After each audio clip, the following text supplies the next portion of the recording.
All right, guys, this is our video review for exam 3 in American Literature 2211 before American Lit. Please keep in mind that both parts 1 and 2 need to be done before Sunday night at 6 p.m. So I just want to go over real quick what the sort of the general themes and ideas that you should know for the questions that'll pop up.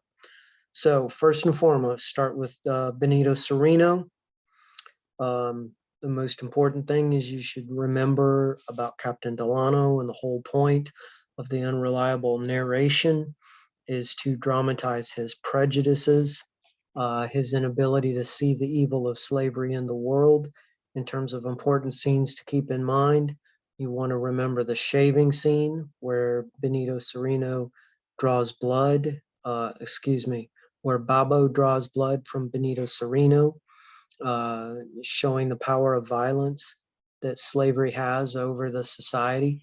You want to know who Alexandro Arando is in terms of in his relationship with Captain Cereno. You want to know the examples, a few of the examples, be able to recognize the examples Captain Delano sees on the ship that should be clues. You should know the last lines of the story where Benito Cereno dies after Balboa is executed and he can't get over the violence. And Captain Delano says, "What's the problem? What has cast such a shadow over you?" And Benito Cereno's answer is the Negro. So the whole idea of Benito Cereno, it's an example of slave revolt literature. There was a type of literature in this period of time that dramatized the threat of violent uprisings by slaves and by abolitionists. That type of literature could be both nonfiction and fiction. In terms of nonfiction, for example, we had the case of Nat Turner's Rebellion. We did not read that, but that's a famous historical event that was written about often. But in the case of Melville, we're taking that fictional story and doing basically the same thing. We're dramatizing the idea that slavery is a sin and it is going to bring nothing but violence and chaos to American society. So just keep in mind those points about slave revolt fiction and of Benito Cereno in particular. When we talk about slave narratives, those are the autobiographies by Douglass and by Jacobs. And in those cases, it's very important to understand that those are nonfiction. Those are not fictional stories, not short stories, not novels. The importance of that is because they were used as propaganda in the good sense. They were written and published and circulated in order to turn the hearts and minds of Northerners against the institution of slavery.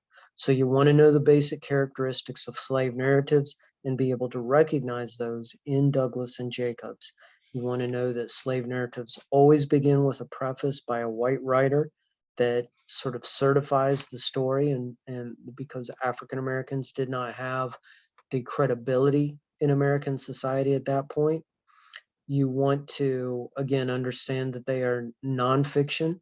You are not going to have a novel about that is a slave narrative, because slave narratives were often accused of being made up or invented.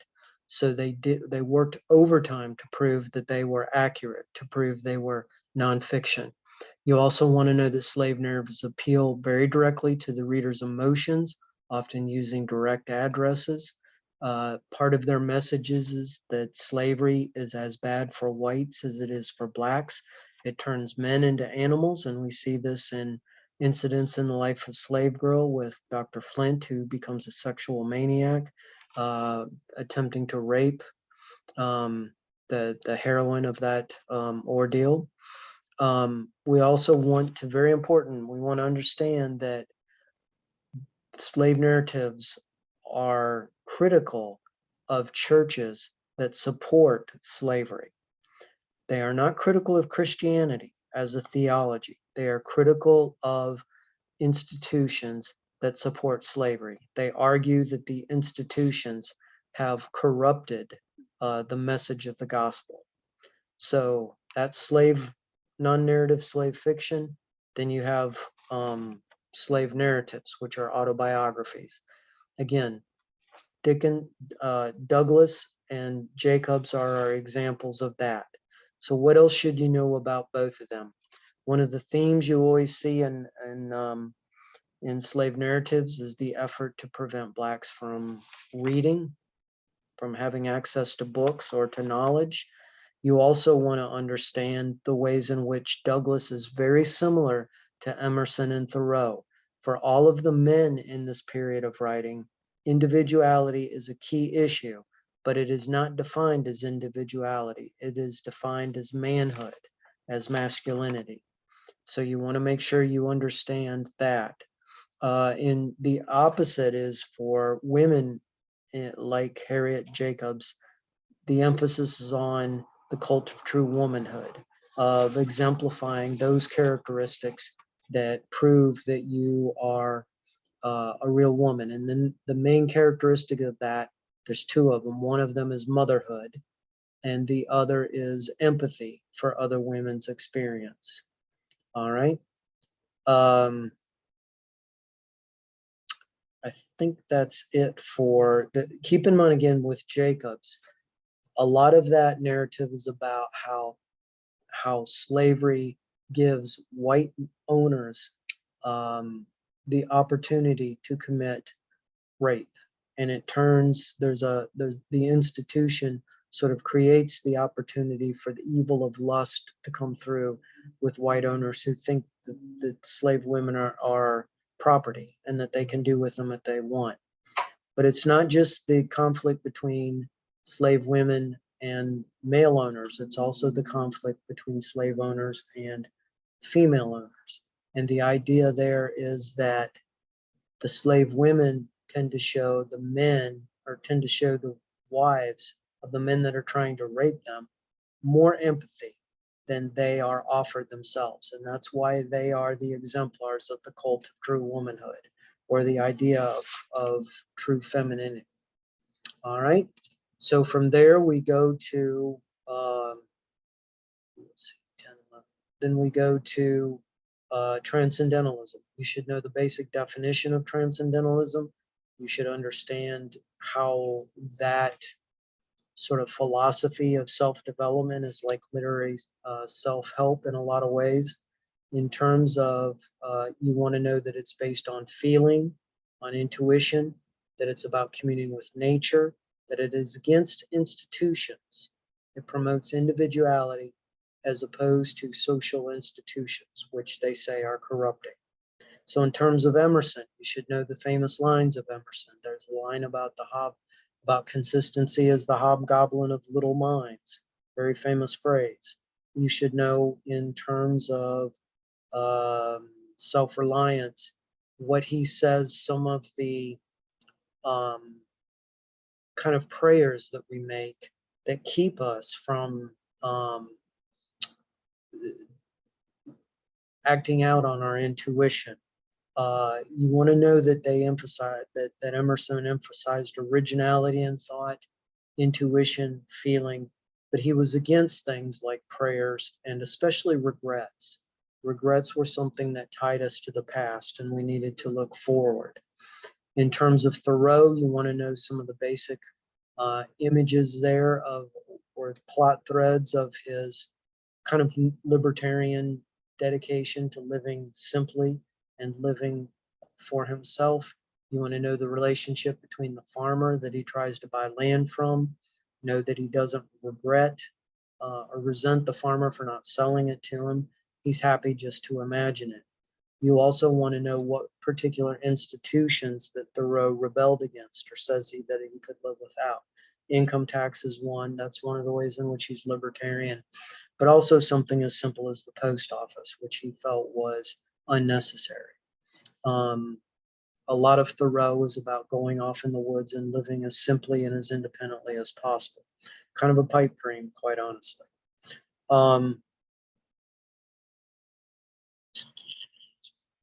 few other things you want to know in terms of, Frederick Douglass about the fight scene, how that is central to catalyzing his individuality, his masculinity. You want to know issues about how he gets his name, his ultimate name, and figure out where the source of the name comes from when Mr. Johnson gives him a name. It sort of dramatizes the randomness of last names in Africa, for slaves in that particular period of culture. Okay, Whitman and Dickinson finally.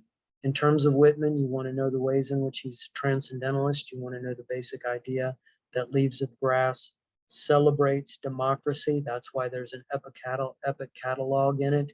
He is giving a roll call, in a sense, to all the diversity of American culture, and he identifies with each and every one.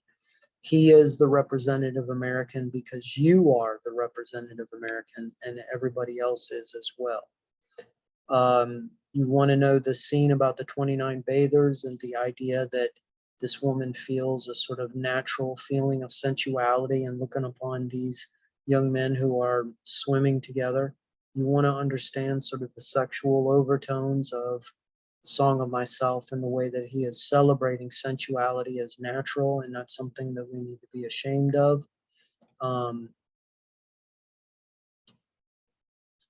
Again, understand the nature of masculinity and the way that manhood is a synonym for individuality for Whitman, Emerson, and Thoreau.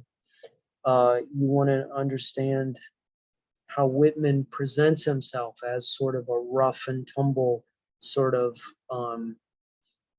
barbarian even, and know that final description that he has where he calls out across the rooftops in a barbaric yawp, WAYAWP. You also want to understand why Whitman in the final scene is talking about what the leaves of grass represent. The leaf of the individual grass is every individual in a democracy. The grass itself is kind of the blanket of it. You can't separate one from the other. Finally, in terms of Dickinson, you want to understand the ways in which she rebelled against the cult of true womanhood. There is a repression of emotion. You want to know why the volcano image is so prevalent in her writing. It's because the idea of emotions being restrained and restrained and restrained and then exploding in fits of rage. You want to know, for the basic poems that we read, some of the more metaphors that she uses to dramatize the repression or the death of emotion. You should be able to recognize lines from her very, very easily. They are about as unique as you will ever see in American literature.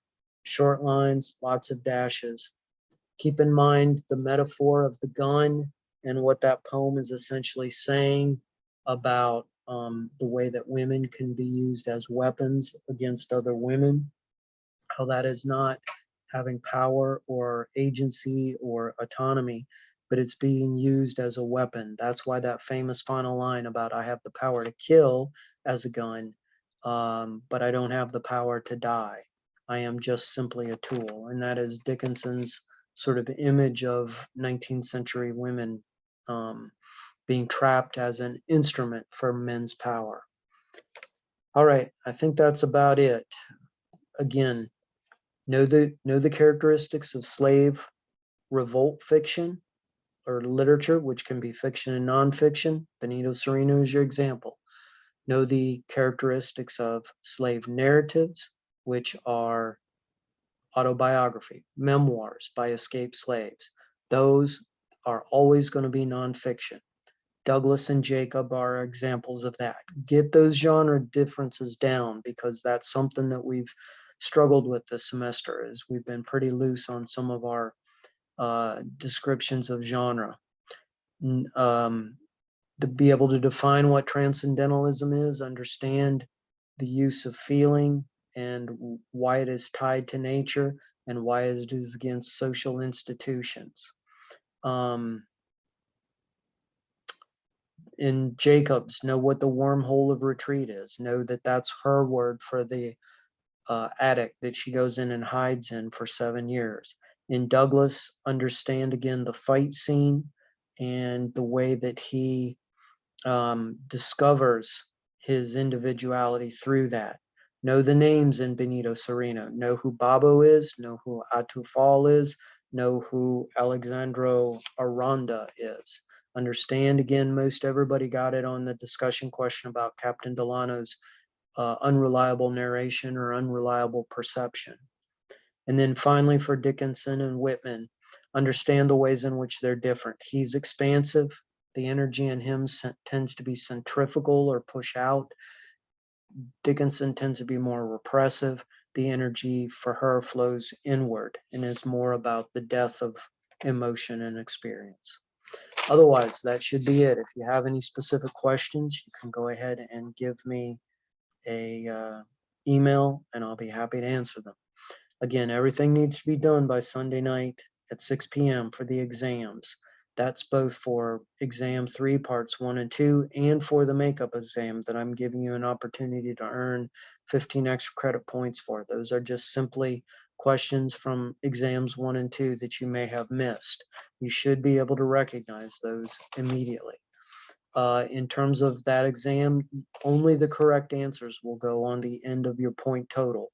Even though at the end of the semester it'll say you'll have 115 or so points, I count it out of 100. I can't give points in Canvas if I don't have a minimum point total or 15 possible points for that extra reading exam. But rest assured, if you have 90 or above, that's an A, 80 or above, that's a B. For the extra credit discussion question, for those 5 points, I need those in by 2 p.m. so I can grade them Sunday afternoon or at least read them. And then also remember, you get 2 extra points, the two of the easiest extra credit points you'll ever get just for doing the evaluation. Left-hand menu, Troy evaluations, take a screenshot of when you finish of the final screen that says, thank you for completing this evaluation. Post it in Canvas. Do not email it to me. I want it in Canvas so I can find it there. All right. And when you do the evaluation, please take time to do written comments. The numbered comments really don't help us out at all on classes. I would prefer that you give me feedback that is in writing. All right. If you have any questions again, please feel free to email me. Otherwise, take your time this week and study and take the exam somewhere around Friday, Saturday, or Sunday before 6 p.m. Thank you. We'll talk to you later.